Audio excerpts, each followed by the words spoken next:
Ugh, this is only the credits and I can already tell it's going to be awful.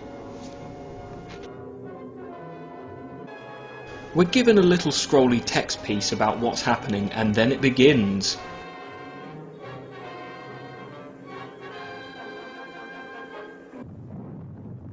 Now, we're only 3.5 minutes into the film by this point and I'm already confused.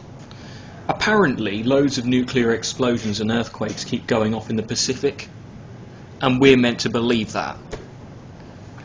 If that many nuclear explosions went off, we'd all be dead. And they are all different types of explosions, I might add. Some are nuclear, some are underwater, and there's a sneaky clip of a volcanic eruption in there. One explosion of which creates a tsunami that pathetically washes away a plastic boat and a crappy toy village. Honestly, the effects are just top notch.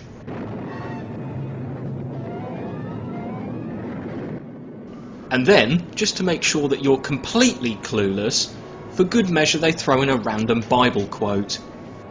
And the Lord said, I will destroy man whom I have created from the face of the earth, both man and beast and the creeping thing and the fowls of the air. For it repenteth me that I have made them. Oh, and by the way, if you badly need to know where it's from, it's Genesis 6:7. I bet they forgot to mention that, didn't they?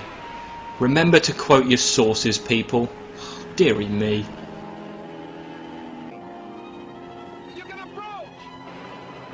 Yeah, so some guy falls overboard near the shoreline. I guess after 7 minutes he'd had enough and didn't want to be in the film any longer. But what the hell? It's deep? Anyway, something appears, this guy sees it and craps himself. But suddenly they're back in the middle of the sea randomly. And he gets decapitated somehow. Whatever.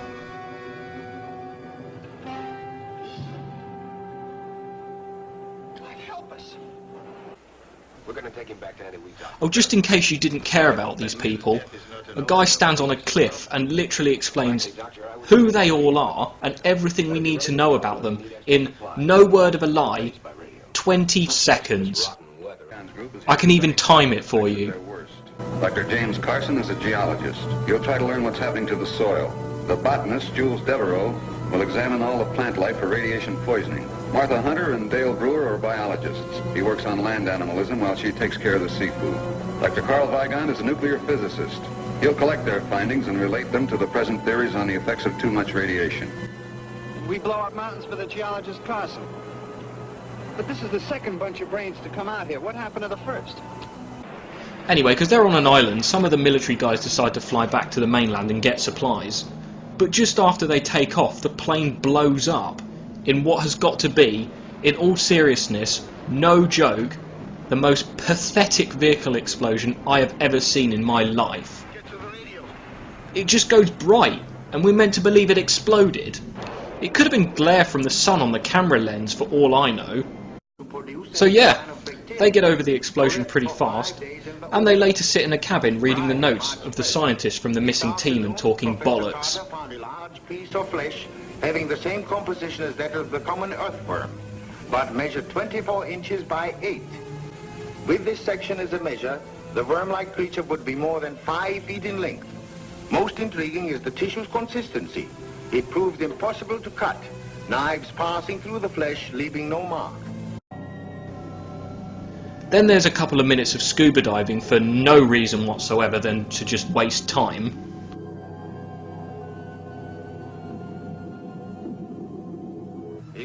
So this lady here and some guy hear the voice of a missing person calling to them Evil Dead style. So they go and investigate. If he is a survivor.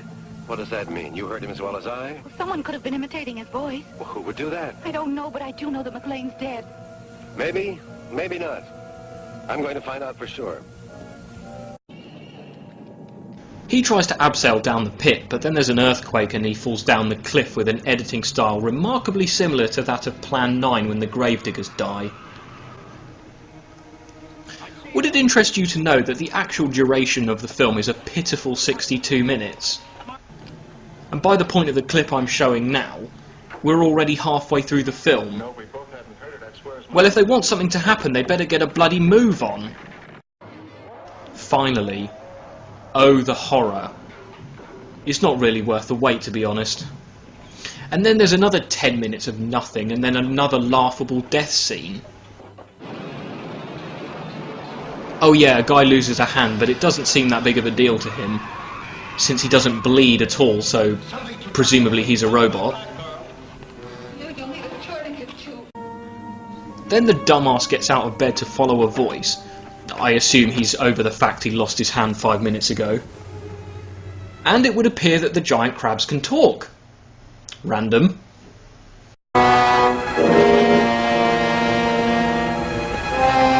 Bellows! Sawmill! We're right here, Professor.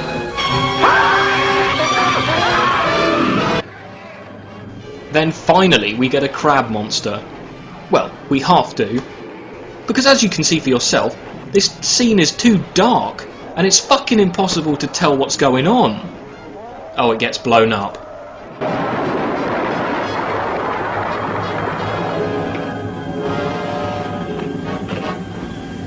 I killed it. Well, Doctor? Oh, this is ridiculous. Yeah, good call there, Doc. Highly disrupted. There's no cohesion between the atoms. I don't understand. Nor do I.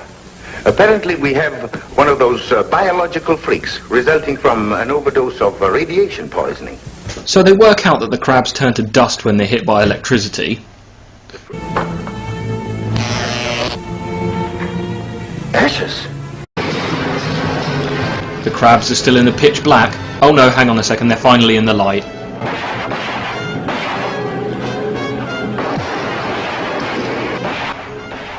Actually, do you know what? I wish they'd stayed in the dark. So, you have wounded me. I must grow a new claw. Well and good, for I can do it in a day. But will you grow new lives when I have taken yours from you? Oh my god, this is just diabolical. You know, at least Atom Age Vampire was remotely funny and amusing, even if it was accidentally. This is neither. Anyway, this guy dies because he walks into the electric trap.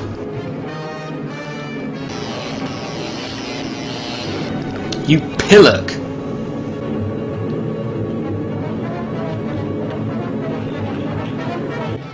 Then they kill the crab with a transmitter. The end.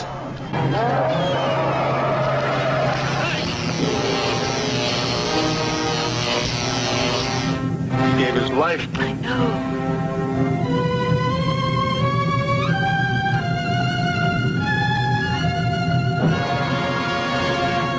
Final opinion? It's bollocks. 2 out of 10. And that's only because the crabs can talk.